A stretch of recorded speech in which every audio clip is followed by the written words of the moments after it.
सुप्रभात पिला माने मु इंद्राणीमयी होता सरकारी उच्च प्राथमिक विद्यालय मसनिकानी शिक्षयित्री तम मानक आज भर्चुअल क्लास को स्वागत जनाऊँगी। पिला माने आमर आज विषय है तुम अष्टम श्रेणी साहित्यिका बहिर वशिष्ठ और विश्वामित्र पाठटी को आज आम आलोचना करवा। कवि हेले अनंत पट्टनायक। पिला माने एठी आमे दीटा चरित्र देखले, गोटे हेले वशिष्ठ एवं आउ जणे हेले विश्वामित्र। वशिष्ठ हेले जड़े महर्षि जे कि स्नेह करुणा प्रेम यार गंताघर एवं राजर्षि जे कि विश्वामित्र जड़े राजर्षि राजा ठारू ऋषि जीवर राजर्षि कह जाए। जेहेतु से जड़े राजा तांको पाखरे राग ईर्षा हिंसा अहंकार लोभ यू भरी रही यही सबू कारण से कौन कले वशिष्ठ पाखरे गोटे नंदिनी बोली गायटीए थिला। से गायटी को हासिल करने को चेष्टा कले, कले बड़े कौशले हासिल करने को चाहिए किंतु पराजित हेले। पराजित हेबा सत्वे वशिष्ठ को से अनुरोध कले, तथापि वशिष्ठ ठारू नंदिनी तांको मिलला नहीं। फलतः से कौन कले प्रतिशोध परायण होइकी वशिष्ठंकर 100 पुत्र को हत्या कर देथिले। तथापि जेहेतु वशिष्ठ जड़े महान ऋषि निजर उदारपण देखी विश्वामित्र को क्षमा कर देथिले एवं एही क्षमा द्वारा विश्वामित्रंकर मन परिवर्तन हो जाइथिला। से पश्चाताप करथिले एवं ता फलत से सविनय नतमस्तक होइथिले महर्षि वशिष्ठंक पाखरे एवं महर्षि वशिष्ठ तांको स्नेहर सहित उदारतार सहित आलिंगन करथिले। महर्षि बोलिकी राजर्षि से महर्षि बोलिकी आलिंगन करथिले। फलतः से गोटे राजर्षि महर्षि होई पारिथिले। किपरि होई पारिथिले ताहा आज आमे ए कविता विषय रे पढ़िबा। ताले चलो आमे स्मार्ट बोर्ड पाकु तो विषय टिके जाननेबा। पिला माने देखो ये हेले हमर कवि अनंत पट्टनायक। 1912 मसीहा रु 1957 ता भितर से ओडिया साहित्य रे प्रगतिशील चिंताधारार जने प्रसिद्ध हिसाब से देखा देथिले। तांकर लेखा गुड़िक है रक्त शिखा शांति शिखा दर्पण करे आजी अलुड़ा लुड़ा छाईर छिटा प्रभृति कविता ग्रंथ महान स्रष्टापणर एक परिप्रकाश। तांकर कवि दृष्टि अधिक समाज सचेतन श्रेणीहीन समाज प्रतिष्ठा अशिक्षा धर्मांधता अंधविश्वास आदिर दूरीकरण और अत्याचार विरुद्ध रे स्वर उत्तोलन होची तांको साहित्यर मुख्य ताहा तांको कवितारे देखिबाकू। कवि अधिकांश कवितारे नूतन युग और समाज पाई दायबद्ध आह्वान देइछन्ति। कविताटी तांकर पौराणिक आख्या उपरे आधारित। आमे अनेक गुड़िए पुराण कहानी शुणुथिबा पिला माने ता भितरे वशिष्ठ विश्वामित्रंक कहानी मध्य किछि शुणिथिबा। जदि शुणी नाहु आज आमे या विषय किछि जानिबा। एही कवितारे हिंसा क्रोध असहिष्णुता उपरे सद्भाव प्रेम और क्षमार विजय होता है ताहा एठी दर्शाई। पारस्परिक बुझामणा संप्रीति और व्यक्ति व्यक्ति मध्य निबिड़ संबंध स्थापन ए कवितार अंतर्निहित वार्ता भली देइथाए। ए अंतर्निहित वार्ता आउ पारस्परिक बुझामणा भितरे किपरि ए जो संप्रीति व्यक्ति मध्य निबिड़ता आसी थाए आमे देखिबा। प्रथमे कहिथिली पिला माने नंदिनी गाई ये हैला से नंदिनी गाई जे कि वशिष्ठंक पाखरे हैला। स्वर्गर कामधेनु जहार झियो हैला नंदिनी जहा प्राप्त जहा चाहिए एमती कल्प वृक्ष हमको जहा चाहिए कल्पना करथिबा जिंस मिल जाए नंदिनी ठारू सही भलिया सब जिंस वशिष्ठ पाई पारुथिले। एबे कविता को जीवा पिला माने कविताटी बहुत बड़ अछि। आमे टिके धीर स्थिर भाव रे बही खोलिबा देखिबा एवं शुणिबा को बुझिबा को चेष्टा करबा। पिला माने वशिष्ठ और विश्वामित्र सर्वप्रथम मु पढ़िबा को जाउछि कविताटी को आवृत्ति करबा को जाउछि। दी प्रकार अछि कविता पठन जोटा सस्वर पठन करा जाइथे गान करा जाइथे आ गोटे उच्च नीच उत्थान पतन स्वरर आवेग भावावेग को देखिकी आवृत्ति करा जाइथे। एठी देखो गोटे आश्रमर दृश्य देखुछु आमे एटा गोटे दृश्य देखुछु या सहित संपर्कित अछि। पढ़ला भितर आमे याकू जानिबा। देखो श्रावणर वर्षा पड़े झरी आश्रमर तरुतृण परे इंगुदीर दीप उठे थरी महर्षिर तिमिरित घरे मृदुभाषे सुचाइले आसी ऋषि पत्नी सती अरुंधती रंधन जे करिबि किपरि लवण तो नाही महामृत। तरिले महर्षि वशिष्ठ प्रशांतिर मधुमय स्वरे मागी आण किंचित लवण पासे जाई विश्वामित्र घरे। पदरे जणाइले काहीं जीवी काहीं गोटी गोटी पुत्रगण हत्या कला जेउ आतताई जननी मो शोकातुरा ता आश्रमे जीवी केउ परी। अद्भुत हे आदर्श महर्षि भाग्यर ए उपहास परी। भाग्यर नुहे उपहास तार धर्मे कल्याण मु चाहे।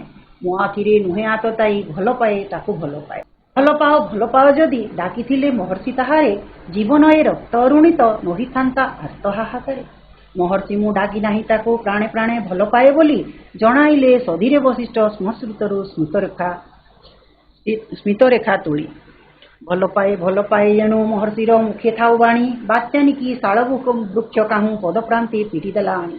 अरुंधती पड़िले चमकी एड़े पक्षी उठिले चित्कारी तिंगोदीर तैलदीप शिखा अंधकार नासिला फुत्कारी। एक कृतांत कृपाण लोटिगला कुटीर चत्वरे स्पर्श करी महर्षिर पद विश्वामित्र अश्रु उत्तरले। निर्झरर रुद्ध घोष सम जणाइले आवेग उच्छ्वास क्षमा कर नाश मोर पाशव प्रयास। भल पाओ तुम्हें भल पाओ पुत्र तहु बोली नुहे तो ऋत परिहास झिंगासित कहू नाही सही। शाणित ए करबाल करे जाणी मुझे आसीथिली आजी छिन्न करी मस्तक तुमर रखिबाकू जीवनर बाजी। स्वामित्रे तोली भूमि तलु सते अबा अमृत बरसी स्नेह भरे कहिले वशिष्ठ उठ बे उठ हे महर्षि। अरुंधती नेत्रु अजाणते श्रावणर वर्षा गला झरी महियान देवतारे भला जानी थांती मुहि केउ परी। अरुंधती पड़िले चमकी नीड़े पक्षी उठिले चित्कारी इंगुदीर तैलदीप शिखा अंधकार नासिला फुत्कारी। काहू एक कृतांत कृपाण स्पर्श करी महर्षिर पद लोटिगला कुटीर चत्वरे विश्वामिश्वर अश्रु उत्तरले। निर्झरर रुद्ध घोष सम जणाइले आवेग उच्छ्वास क्षमा कर नाश मोर पाशव प्रयास। भल पाओ तुम्हें भल पाओ पुत्र तहु बड़ी नुहे तो ऋतपसियास झिंगासित कहू नाही छली। शाणित ए करबाल करे जाणी मुझे आसीथिली आजी छिन्न करी मस्तक तुमर रखिबाकू जीवनर बाजी। तोली भूमि तलु सते अबा अमृत बरसी स्नेह भरे कहिले विशिष्ट उठ हे महर्षि। त्याजंते श्रावणर वर्षा गला चरी महियान देवतारे भला जानी थांती मोहि केउ भरी। श्रावणर वर्षा पड़े झरी आश्रमर तरु तृण परे। महर्षि माने ऋषि महर्षि माने कोठी रही थांती आश्रम रे। तो एभली एक आश्रम ऋषि आश्रम आमे देखुचे एठी वर्षा मास रही श्रावण मास जोठारे वर्षा झड़ी पड़ुछि। आश्रमर तृण कहले घास वृक्ष तरु कहले हेला पिला माने गच्छ पादप वृक्ष द्रुम ए भलिया तार अनेक ना अछि। श्रावणर वर्षा झड़ी पड़ुछि आश्रमर गच्छ उपरे इंकुदीर दीप उठे थरी महर्षिर तिमिरित घरे। कहले हेला पिला माने इठी देखो तापस तरु या कहा जाए तापस तरु। इठी देखो तापस तरु यार गोटे ना है कहीं तापस तरु कह जाए पिला माने जेउ गछर फलरू। इठी देखो इंगुदी गछर फल ए फलरू कौन हुए तेल बाहर से तेल को ऋषि माने जटारे लगे था तेणुक यार ना इंगुदी तापस तरु। इंगुदी तेल रे कौन है दीप जलुची कौन है थरी कहीं थरी उठुची वर्षा होची वर्षा हला बेलू कौन हुए पवन बहे चारिआडे अंधार होची। महर्षि घर मध्य कुटीर मध्य अंधकार रे भरी जाइछि। कौन करछंती दीपटीए जालिछंती जो तापस तरुर तेल भरी रही एवं सी कौन होची पवनर आघात रे थरी उठिछि। एभली एक दृश्य तापरे सेठी आसिकी बसिछंती किए एवं तांकर पत्नी अरुंधती। ऋषि वशिष्ठଙ୍କ पत्नी किए अरुंधती। एठी हमें देखिबा अरुंधती हेले ऋषि वशिष्ठଙ୍କ ऋषि पत्नी कहा जाए तांको ऋषिଙ୍କର पत्नी हिथिबारु ऋषि पत्नी कहा जाए। वशिष्ठ ऋषिଙ୍କର पत्नी हेले अरुंधती। जेतेबेले ऋषि महर्षि माने बसी थांती आ ध्यान करू थांती पाठ आलोचना करू थांती एई भलिया समय रे चारिपटे अंधार हिची एवं दीप जलुची। ऋषि बसिछन तांको पत्नी आसिकी कहिछंती रंधन जे करिबि किपरि लवण तो नाही महामती। रंधन कहले पिला माने रांधिबा मु केमती रांधिबि लवण कहले हला लुण एवं महामती कहले हला मती कहले बुद्धि जार बुद्धि बहुत कहार बुद्धि बहुत ऋषि महर्षि माने जेहेतु तपस्या ध्यान जोग बल अनेक ज्ञान हासिल कर बुद्धि बहुत थाए महामती खाई थाए तो लवण तो नाही घरे लुण नाही मु रांधिबी किपरि एई भलिया प्रश्न करछन्ती का करछन्ती वशिष्ठ को प्रश्न करछन्ती माने मु अर्थ गुडा दे दीची शब्द देइची देखुथबो मु कहूची भी आ तमे ताकू धीरे धीरे लेखि नै होथबो ना तरिले महर्षि वशिष्ठ प्रशांतिर मधुमय सुरे मागी आण किंचित लवण पासी जाई विश्वामित्र उत्तरिले माने चलचंच उत्तर देले माने उत्तर देले कौन उत्तर देले जेतेबेले प्रश्न करिसंती अरुंधती जे मु घरे तो लुण नाही मु रोसई किपरि करिवि जेतेबेले महर्षि उत्तर देइसंती जे प्रशांतिर मधुमय सुरे प्रशांति कहले हम पिला माने धीर स्थिर चित्तरे स्वर मधुमय कहले हला मिठा स्वर रे से उत्तर देइसंती मागियाण किंचित लवण पासी जाई विश्वामित्र कुटीर पाखरे विश्वामित्र कुटीर अच्छी घर अच्छी सेठू जाइकी आमे कौन करूँ जितेबले आमर अभाव सुविधा किसी गोटे होता है आमे कौन करूँ पाखे जी थी आम पड़ोशी ठार किसी नहीं चली था यहाँ हूँ आम पड़ोशी धर्म तो से भाया कौन कले वशिष्ठ तुम जाइकी विश्वामित्र घर किसी लुण नहीं आस एवं रंधन कर ये रोषे देवी कहले किए पिला माने एठी देवी कहले से अरुंधती को कहुई रोषे कहले हला रागरे लवण कहले लुण से रागी की कौन कहते स्फुरित अधर स्फुरित माने रागी गले कौन हुए अधर कहले ओठ थर थर हो तो से कंपित हुए से कंपित रागरे कंपित ओठरे से कहले कौन कहीं जीवी कहीं गोटी गोटी पुत्र गण हत्या कला जो हाथ ताई मु कुआड़े जीवी कुआड़े मते जीवा पई कहूछ जोठी जे कि मोर 100 पुत्र को गोटी गोटी करिके हत्या आतताई किए पिला माने हत्याकारी जे हत्या करे ताकू कोन कहे जे आतताई तो जो आतताई मोर 100 पुत्र गोटी गोटी करी 100 पुत्र को हत्या कर देछि ता पाखकू मु जीवी पुणी कोन लुण मागिबा पई ए भलिया उत्तर देइछंती किए वशिष्ठंकू तांकर पत्नी जननी मु शोकातुरा ता आश्रमे जीवु क्यों परी जननी कहले पिला माने किए माँ माता जन्मदायिनी जे आमको जन्म दिए ताकू आमे जननी बोले कही थाउ तो एठी किए जननी से जो शतपुत्र हत्या होइतिले से शतपुत्र जननी एठी ऋषि पत्नी अरुंधती जहार पुत्र को हत्या करदेव आतताईटी से मार अवस्था कौन होइथियो से शोकरे आतुर होइछंती शोक दुख कष्ट से कौन होइछि आतुर होइछंती आ मु सेई भलिया अवस्था रे अछि मोर 100टा पुत्र जेइछंती मो आ मु अस्थिर मन मोर चंचल अस्थिर स्थिर नहीं रागरे भलिया अवस्था रे मु ता घर को केमती जीवी न मागिबा पई ए भलिया आदेश तुमे मते केमती देई पारुछ बोली से तांकर पति महर्षि किए वशिष्ठ महान ऋषि महर्षि जे ऋषि मान भितर महान से हेले महर्षि महर्षि वशिष्ठ को से कहिसंती जे तुमे एई भलिया आदेश काहेकि देउछ कि भली देई पारुछ जे मो पुत्र को मारिछि मो ता घर जेकी लुण आनी कोन भाग्यर उपहास नुहे भाग्यर उपहास कहले कौन बुझ पिला माने आम भाग्य जहाँ थी आमको ताहा मिले किंतु भाग्यर उपहास कहले जहाँ पाक आम जावाक चाहूना जो कार्य आम करने को चाहूना जबरदस्ती अनिच्छा सत्वे से काम आमको करने को पड़ुची तो भाग्य जी मते उपहास करुची थट्टा करुची तो ता प्रतिबदल रे ऋषि कौन उत्तर देले भाग्यर ए नुहे उपहास तार धन्मे कल्याण मु चाहे मो आखिरे नुहे आत ताई भल पाए ताकू भल पाए ए भाग्यर उपहास नुह भाग्यर उपहास जदि ही थांता मु तुमको आदेश दे न थांती काहेकि तार धर्म रे मु कल्याण चाहूची महर्षिर गुण कौन महर्षिर काम कौन पिला माने अन्य को भल बाट देखा खराब बाट रे थिबा खराब रास्ता रे थिबा व्यक्ति को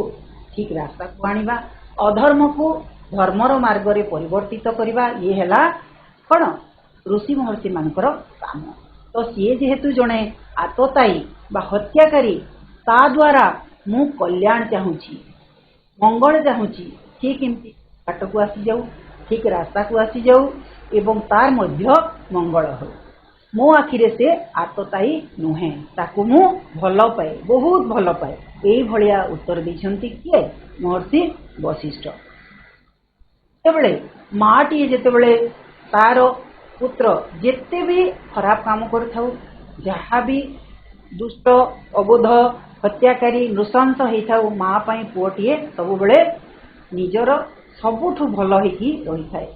माता कुमाता केबे भी हेई पारे नाही पुत्र जदिबा कुपुत्र होइथाए माता केबे कुमाता हुए नहीं। एही भलिया भगवान समस्तंक पाई बा ऋषि महर्षि गण जो माने समस्तंकर मंगल चाहती से माने ही ऋषि महर्षि पदवाच्य होइथांती सेही भलिया लोक माने कोन करंती काहाकू खराब आखिरे देखंती नाही समस्तंकु निजर बोली भाबी थांती।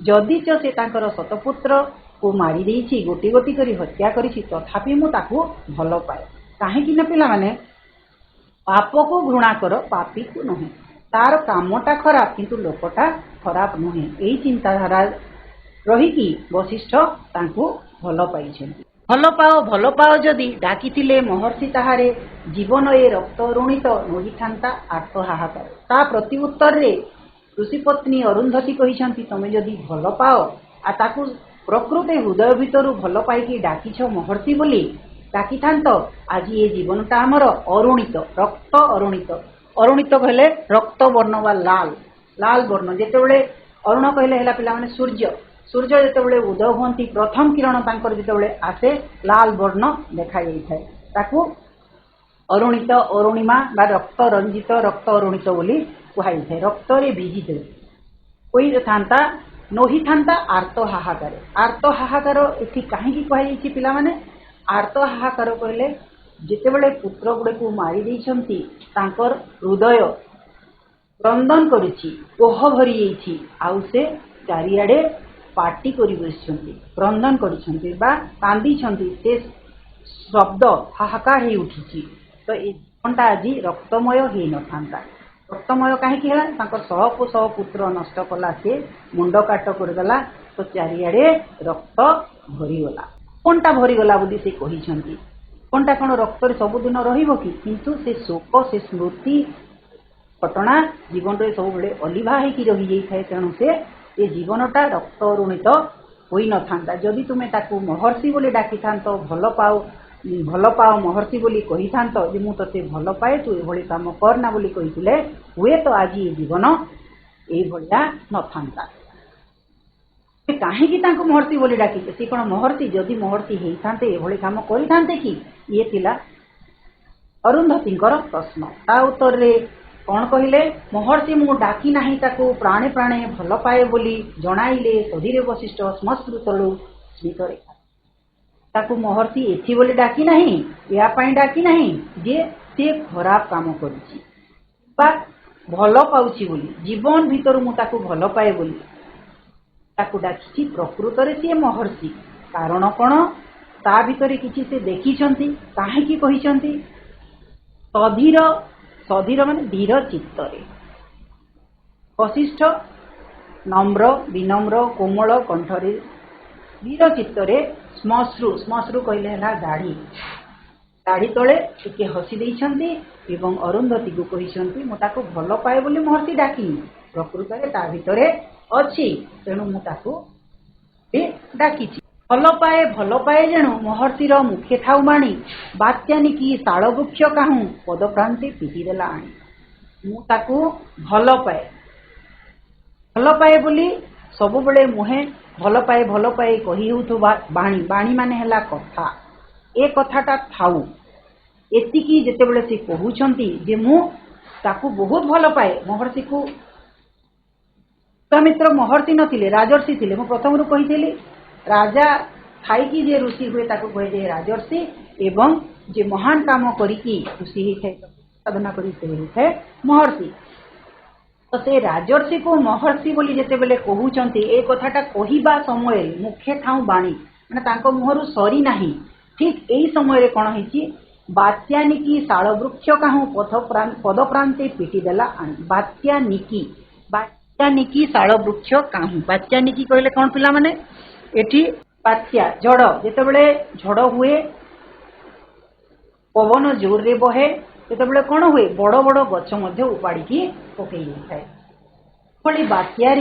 शाल वृक्ष जमी पड़ी जाए पद प्रांत प्रांत माने रास्ता कड़े से भाया रास्ता कड़े पड़ा भाया महर्षि पाद तले महर्षि वशिष्ठ पाद तले लोटी पड़ी से अरुंधति चमकी पड़ी नीड़े पक्षी उठिले चित्कार नीड़ कहले बसा देख ये किसी गोटे शब्द है माने पक्षी माने कौन करती ऊपर को जाइकी उड़ी जाती एवं चित्कार करती पार्टी करती तो ये से पार्टी करछंती पक्षी माने उड़ी जाइछंती एवं इंकुदीर देल दीप शिखा से जो दीप जलुला से कौन होइछि अंधकार नासिला फुत्कारी माने पवन रे से कौन होइछि फुत्कारी धप धप होइकी जलिबा हला तो से कौन करछि हली जाइछि ताहू एक कृतांत कृपाण लोटिगला कुटीर चत्वरे स्पर्श करी महर्षिर पद विश्वामित्र अश्रु उत्तरले कृतांत कृपाण एठी देखो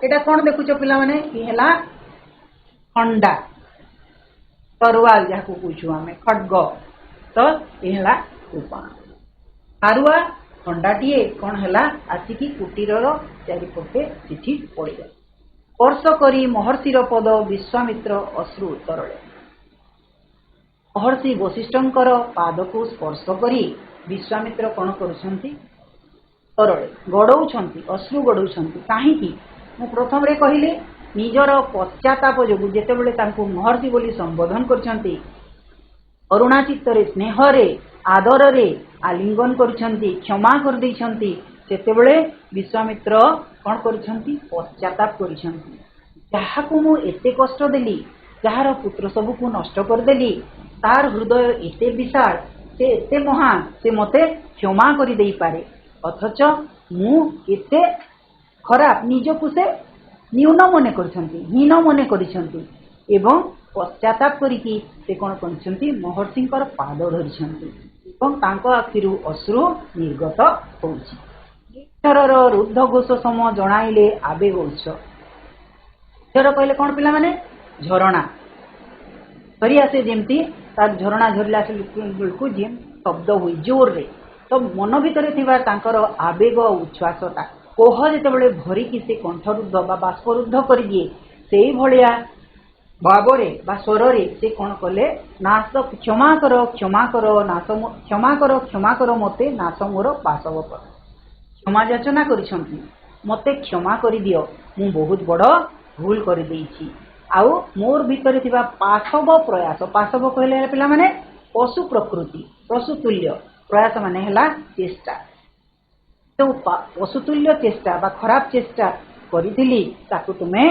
नाश कर नष्ट कर दियो क्षमा कर देकी मते से पशु गुण ठारू मते दूरेई दियो भल पाओ तुम्हें पुत्र तहु बड़ी नुह ए तो ऋत परियास झिंगाजित कहूना छड़े विश्वामित्र कौन करिसंती शुणी जितेबले से आसिकी गोड़ तले पड़ी खड्ग पड़ जा खंडा पड़ जाते वशिष्ठ मुहर कौन थिला मु ताको भल पाए ए कथाटा से कहूथिले कही सारी नथिले तो सेटा शुणिकी से कौन करछंती पश्चाताप करछंती आ सेही समय से कहउछंती तमे जदि मते भल पाओ तुम पुओठु भी बड़ी मते भल पाओ कहूच ताहेले एटा परिहास नुहे तो सत्य परिहास नुहे तो कि जिंदासी रागी की जिकारी ही की ए भलिया छलना करके कहून तो ता भीतर किछि कपट नाही तो ए भलिया प्रश्न करछंती काहेकि ना मु आजी साणी तो ए करवाल करे जानी मुझे आसीथिली आसी छिन्न करी मस्तक तुमर रखिबाकू जीवनर बाजी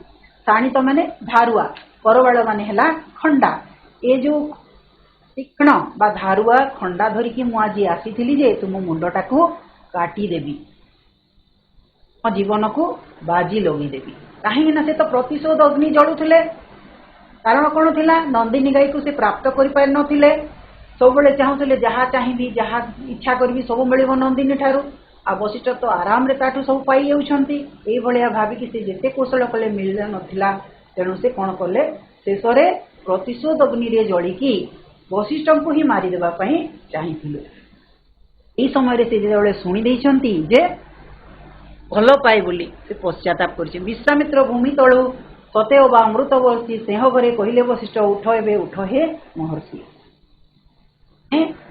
କ'ଣ ହେଇଛି? ବିଶ୍ୱାମିତ୍ର ଯେତେବେଳେ ଏଇଭଳିଆ କହିଛନ୍ତି ମୋତେ ଛଳନା କରୁନ, ଠକୁନ ତ, ଭଲ ପାଉଛ ବୋଲି, ସେତେବେଳେ ବିଶ୍ୱାମିତ୍ର କ'ଣ କରିଛନ୍ତି? ତାଙ୍କୁ ଏ ଯେଉଁ ଆଖିରୁ ତାଙ୍କର ଧାର ଧାର ହୋଇ ଅଶ୍ରୁ ବହୁଥିଲା ତାକୁ ଉଠେଇଛନ୍ତି, ପାଦ ତଳେ ସେ ଲୋଟି ପଡ଼ିଛନ୍ତି, ତାଙ୍କୁ ଉଠେଇଛନ୍ତି। ଏବଂ ସେତେବେଳେ ବିଶ୍ୱାମିତ୍ରଙ୍କୁ ଲାଗିଛି ସତେ କି ମୋ ଉପରେ ଅମୃତ ବର୍ଷା ହେଇଛି। ତ ପ୍ରେମ ସେ କରୁଣା ତାଙ୍କୁ ହୃଦୟକୁ ବିଗଳିତ କରିଦେଇଛି। ସ୍ନେହ ଭରେ କହିଲେ ବଶିଷ୍ଠ ଉଠ ହେବେ ଉଠ ହେ ମହର୍ଷି, ଉଠିଯାଅ ଏବେ, ତମର ପଶ୍ଚାତାପ ତମ ନିଜକୁ ଧୋଇ ଦେଇଛି। ଅରୁନ୍ଧତୀ ନେତୃ ଅଜାଣତେ ଶ୍ରାବଣର ବର୍ଷା ଗଲା ଝରି। ଅଜାଣତରେ ସେ ଭାବିନଥିଲେ ଯେ ହେ ପୁତ୍ରର ବାପ ଯିଏ ଶତ୍ରୁତାକୁ ବି କ୍ଷମା ଦେଇପାରେ, ଏ ଭଳିଆ ଭାବନା ଏତେ ମହାନ ସେ ଦେବତା ଭଳିଆ ମଣିଷଟିଏ ମୁଁ କାହିଁ ଜାଣିପାରିନଥିଲି। ଏଇଆ ଭାବିକି ତାଙ୍କ ଆଖିରୁ ବର୍ଷା ଭଳି ବା ଅଶ୍ରୁ ଝରି ପଡ଼ିଛି। ଆଉ ଟିକେ ଆମେ କ'ଣ ହେଇଛି ସାରାଂଶ ଟିକେ ଦେଖିବା ନା। କ'ଣ ହେଇଛି? ସର୍ବପ୍ରଥମେ ଚିନ୍ତା କରିଛନ୍ତି ବିଶ୍ୱାମିତ୍ରଙ୍କୁ କିପରି କ୍ଷମା ଦେବେ ଏବଂ ମହର୍ଷିଙ୍କର ଏହି କ୍ଷମା ଦେବା ଗୁଣ ୟା ଭିତରେ ଆମେ ଦେଖିଲେ ଯେ ନିଜକୁ ଯିଏ ଏତେ କଷ୍ଟ ଦେଲା ପରେ ବି ସେ କ'ଣ କରିଛି? ଉଦାର ହୃଦୟରେ କ୍ଷମା ଦେଇପାରିଛି। ତ ଏଠି ଆମେ ପାଇଲେ କ'ଣ ଯେ ନନ୍ଦିନୀ ଗାଈଟାକୁ ହାସଲ କରିବାକୁ ଯାଇକି ଯେତେବେଳେ ବଶିଷ୍ଠଙ୍କ ଠାରୁ ଶାସ୍ତିବାଚକ ଶବ୍ଦ ଶୁଣିଛନ୍ତି ଯେ ମୋର ଆଉ କିଛି ନାହିଁ, ମୁଁ ତ କେବଳ ୟା ସାହାରାରେ ରହିଛି, ଇଏ ସବୁ ଯେତେ ପାଠ ବେଦ ପାଠ ଯାହା ହେଉଛି ସେମାନଙ୍କୁ କିଛି ଦେବାକୁ ହେଲେ ଏଇ ନନ୍ଦିନୀ ହିଁ ମୋର। ଯେତେବେଳେ ସେ ଫେରି ଆସିଛନ୍ତି, ଫେରି ଆସିକି କ'ଣ କରିଛନ୍ତି? ସେ ତାଙ୍କ ଆଶ୍ରମର ଚର୍ଚ୍ଚା କରିଛନ୍ତି। ତ ରାଜା ବିଶ୍ୱାମିତ୍ର ସେତେବେଳେ ଯୁଦ୍ଧ କରିକି ଫେରିଛନ୍ତି, ସେତେବେଳକୁ ୟାଙ୍କର ଆତିଥେୟ ପାଇଛନ୍ତି। ଋଷି ପତ୍ନୀ ଅରୁନ୍ଧତୀ ଏବଂ ବଶିଷ୍ଠଙ୍କର ଆତିଥେୟ ପାଇଛନ୍ତି। ଲକ୍ଷ ଲକ୍ଷ ସୈନ୍ୟକୁ ମଧ୍ୟ ସୁନ୍ଦର ଭାବରେ ଅତିଥି ଚର୍ଚ୍ଚା କରିକି ଖୁସି କରି ଦେଇ ପାରିଛନ୍ତି। ତ ଏଇଟା ହେଲା କେମିତି? ଯେତେବେଳେ ଧନ୍ୟବାଦ ଦେଇଛନ୍ତି ମହର୍ଷିଙ୍କୁ ଧନ୍ୟବାଦ ଦେଇଛନ୍ତି, ସେତେବେଳେ ବଶିଷ୍ଠ କହିଛନ୍ତି ଏ ଧନ୍ୟବାଦର ପାତ୍ର ମୁଁ କେବଳ ଏକା ନୁହେଁ, କାହିଁକି ନା ମୁଁ ଏକା କିଛି କରିନାହିଁ, ଏସବୁ ମୋର ନନ୍ଦିନୀ ପାଇଁ। ସେତେବେଳେ ତାଙ୍କର ଲୋଭ ହେଇଯାଇଛି ନନ୍ଦିନୀଟିକୁ ହାସଲ କରିବା ପାଇଁ। ଆଉ ସେ ମାଗିଛନ୍ତି ବଶିଷ୍ଠଙ୍କୁ, କିନ୍ତୁ ବଶିଷ୍ଠ ଦେଇନାହାନ୍ତି। ଆପଣ ତ ରାଜର୍ଷି, ଆପଣଙ୍କ ପାଖରେ ବହୁତ ଧନରତ୍ନ ସମ୍ପତ୍ତି ଭରି ରହିଛି, କିଛି ଅଭାବ ନାହିଁ, ତାହେଲେ ନନ୍ଦିନୀକୁ ନେଇକି କ'ଣ କରିବେ? ନନ୍ଦିନୀ ମୋର କେବଳ ଗୋଟିଏ ମାତ୍ର ସାହାରା। କିନ୍ତୁ ବିଶ୍ୱାମିତ୍ର ବୁଝି ନାହାନ୍ତି ଏବଂ ତାଙ୍କୁ କ'ଣ ହେଇଛି? ପ୍ରତିଶୋଧ ହେଇଛି। ମୁଁ କେମିତି ୟାକୁ ହାସଲ କରିବି? କଳେ ବଳେ କୌଶଳେ ସେ ଚେଷ୍ଟା କଲା ସତ୍ତ୍ୱେ ବି ହେଇନାହିଁ ଏବଂ ଶେଷରେ ରାଗ ପରବଶ ହୋଇ ପ୍ରତିଶୋଧ ପରାୟଣ ହେଇକି ବଶିଷ୍ଠଙ୍କର ଗୋଟି ଗୋଟି କରି ସବୁ ପୁତ୍ରକୁ ହତ୍ୟା କରିଦେଇଛନ୍ତି। ଆଉ ତାପରେ ଯେତେବେଳେ ଆମେ ପାଠଟିକୁ ପଢ଼ିଲେ ଆଶ୍ରମର ଏକ ଦୃଶ୍ୟରେ ଅରୁନ୍ଧତୀ କହୁଛନ୍ତି ଲୁଣ ନାହିଁ, ମୁଁ କେମିତି ରାନ୍ଧିବି? ସେତେବେଳେ ସେ କ'ଣ କହୁଛନ୍ତି? ତାও ବିଶ୍ୱାମିତ୍ରଙ୍କ ଘରୁ ନେଇ ଆସ। ତ ଅରୁନ୍ଧତୀ କହୁଛନ୍ତି ମୁଁ ତା ଘରକୁ କେମିତି ଯିବି? ବା ମୋର ସବୁ ପୁତ୍ରକୁ ମାରି ଦେଇଛି, ସେମିତି ଆତତାୟୀ ଘରକୁ ମୁଁ ଯାଇକି ଋଣ ମାଗିବି? କେମିତି ଆପଣ କହିପାରୁଛନ୍ତି? ଏଇଭଳିଆ କହୁ କହୁ ତାଙ୍କ ଆଖିରୁ ଅଶ୍ରୁ ଝରିଯାଇଛି ଏବଂ ମହର୍ଷି ବୁଝେଇଛନ୍ତି ଯେ ନା, ସିଏ ଆତତାୟୀ ନୁହେଁ, ସେ ବି ମହର୍ଷି। କାହିଁକି ମହର୍ଷି? ମୁଁ ତାକୁ ଭଲ ପାଏ ବୋଲି ନୁହେଁ। ଯଦି ଭଲ ପାଉଥିଲ ତୁମେ ଉପହାସ କଲା ଭଳିଆ କାହିଁକି କହୁଛ ଯେ ମୋତେ ଆଣିବାକୁ ପାଇଁ? ଯଦି ଭଲ ପାଉଥାନ୍ତ ମହର୍ଷି ବୋଲି କହିଥାନ୍ତ, ହେଲେ ଆଜି ଏ ଜୀବନ ଏଇଭଳିଆ ରକ୍ତପୂର୍ଣ୍ଣ ହୋଇନଥାନ୍ତା। ତାପରେ ଏତିକି ଶୁଣିଲା ବେଳକୁ ବିଶ୍ୱାମିତ୍ର କ'ଣ କରିଛନ୍ତି? ଶେଷରେ ନନ୍ଦିନୀକୁ ହାସଲ କରିବାକୁ ଯାଇକି କେବଳ ଗୋଟିଏ ଅସ୍ତ୍ର ଥିଲା, ବଶିଷ୍ଠଙ୍କୁ ମାରିଦେବି, ଏଇ ଆଶା ନେଇକି ଖଣ୍ଡା ଧରିକି ଆସିଛନ୍ତି। ଆଉ ଯେତେବେଳେ ଶୁଣି ଦେଇଛନ୍ତି ଯେ ମୁଁ ତାକୁ ବହୁତ ଭଲ ପାଏ ବୋଲି ତାଙ୍କର ଖଣ୍ଡା ପଡ଼ିଯାଇଛି ଏବଂ ସେ ସେଠାରେ ପଶ୍ଚାତାପର ଅଶ୍ରୁ ଝରେଇକି ବଶିଷ୍ଠଙ୍କ ପାଦ ତଳେ ନତମସ୍ତକ ହେଇଯାଇଛନ୍ତି ଏବଂ ମହର୍ଷି ତାଙ୍କୁ ଉଦାର ହୃଦୟରେ କ୍ଷମା ଦେଇକି ରାଜର୍ଷିରୁ ମହର୍ଷି ବୋଲି ସମ୍ବୋଧନ କରିଛନ୍ତି। ରାଗ ପ୍ରେମ ଦ୍ୱାରା କେମିତି ପରାଜିତ ହେଇଥାଏ ଆଉ ମଣିଷକୁ ବିଚାର ଶୂନ୍ୟ ଠାରୁ ଉଚ୍ଚରେ ବା ଊର୍ଦ୍ଧ୍ୱକୁ ନେଇଯାଇଥାଏ, ତାହା ବଶିଷ୍ଠ ଏବଂ ବିଶ୍ୱାମିତ୍ରଙ୍କ ଠାରୁ ଆମେ ଜାଣିପାରିଲେ। एबे देखिबा हमें उत्तर देवा जहाँ बुझिले जहाँ कले टिके प्रश्नर छोट छोट प्रश्न अच्छी पिला माने ध्यान दे शुणिबो। वशिष्ठ विश्वामित्र कवितार कवि किए अटंती? कविताटी को किए लिखिचंती पिला माने कह? पूरा वाक्य उत्तर दियो पिला माने। वशिष्ठ और विश्वामित्र कविताटी को कवि अनंत पट्टनायक लिखिचंती। पूरा वाक्य उत्तर दब। हाँ बहुत बढ़िया कहल। एई कवितारे वर्णित घटनाटी केउठारे घटितिला? ए कवितारे जो घटनाटा घटितिला जहा किछि महर्षि विश्वामित्र एवं ऋषि वशिष्ठଙ୍କ ଭିତରେ ହେଇଥିଲା ଏ ଘଟଣାଟା କୋଉ ଜାଗାରେ ଘଟିଥିଲା? महर्षि କୋଉ ଋଷିଙ୍କ ଆଶ୍ରମ? କବିତା ବର୍ଣ୍ଣିତ ଘଟଣାଟି ବିଶ୍ୱାମିତ୍ରଙ୍କ वशिष्ठଙ୍କ ଆଶ୍ରମରେ ଘଟିଥିଲା। वशिष्ठଙ୍କ ଆଶ୍ରମରେ ଘଟିଥିଲା। ବହୁତ ବଢିଆ। ଦେଖ ଅରୁନ୍ଧତୀ କାହାକୁ ଲକ୍ଷ୍ୟ କରି ଆତତାଇ ବୋଲି କହିଛନ୍ତି?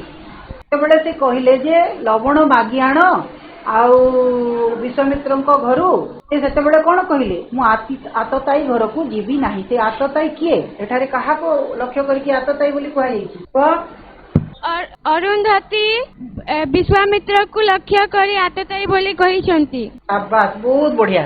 ଧନ୍ୟବାଦ ପିଲା। ଦେଖ ଆଉ ଗୋଟେ ରହିଲା ନାଶ ମୋର ପାଶବ ପ୍ରୟାସ। ଏ କଥା କିଏ କାହାକୁ କହିଥିଲେ? କବିତାରେ କହିଥିଲେ ନା ନାଶ ମୋର ପାଶବ ପ୍ରୟାସ। ଏ କଥାଟି କିଏ କହିଥିଲେ? କାହାକୁ କହିଥିଲେ? ଏ କଥାଟି କିଏ କହିଥିଲେ? କାହାକୁ କହିଥିଲେ? ଏ କଥା ବିଶ୍ୱାମିତ୍ର ବଶିଷ୍ଠଙ୍କୁ କହିଥିଲେ। ବିଶ୍ୱାମିତ୍ର ବଶିଷ୍ଠଙ୍କୁ କହିଥିଲେ। ନାଶ ମୋର ପାଶବ ପ୍ରୟାସ କଥାଟି ବିଶ୍ୱାମିତ୍ର ବଶିଷ୍ଠଙ୍କୁ କହିଥିଲେ। ବହୁତ ଧନ୍ୟବାଦ। ବଢିଆ ପିଲାମାନେ। ଦେଖ ଆଉ ଗୋଟେ ପ୍ରଶ୍ନ ଅଛି। ସେଠି ଦୁଇଟା ସ୍ତମ୍ଭ ଅଛି। ଦେଖ କ ସ୍ତମ୍ଭ ଖ ସ୍ତମ୍ଭ ଦିଟା ଏକ ଶବ୍ଦକୁ ଆମେ ଯୋଡ଼ିବା କାହା ସହିତ କଣ ହବ? ଏପଟେ ରହିଲା ପାଶବ କୃତାନ୍ତ ଆବେଗ ମହିଆନ ଆଉ ଏପଟେ ରହିଲା ଦେବତା ପ୍ରୟାସ କୃପାଣ ଉଚ୍ଛ୍ୱାସ। କଣ ପାଶବ ସହିତ କୋଉ ଶବ୍ଦ ଯୋଡି ହେବ କହିଲ? ପାଶବ ସହିତ କୋଉ ଶବ୍ଦଟିକୁ ଯୋଡିବା? ପ୍ରୟାସ। ପାଶବ ପ୍ରୟାସ। ବଢିଆ। ତାପରେ କୃତାନ୍ତ ସହିତ କୋଉଟା ଯୋଡିବା?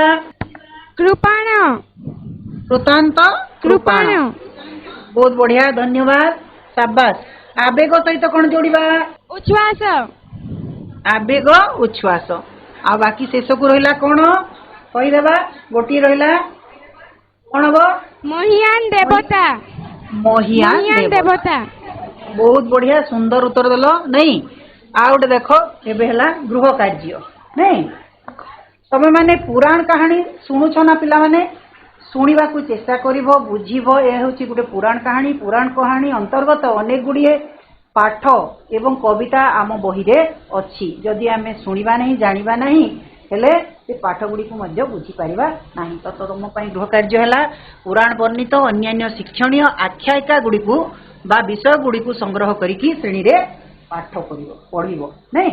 ଧନ୍ୟବାଦ ପିଲାମାନେ। ଧୈର୍ଯ୍ୟ ସହିତ ଶୁଣିଲ ବୁଝିଲ ପ୍ରଶ୍ନ ଉତ୍ତର ବି ବହୁତ ବଢିଆ ଦେଲ। ତୁମମାନଙ୍କୁ ଅଶେଷ ଅଶେଷ ଧନ୍ୟବାଦ। ଆଜି ପାଇଁ ଏତିକି।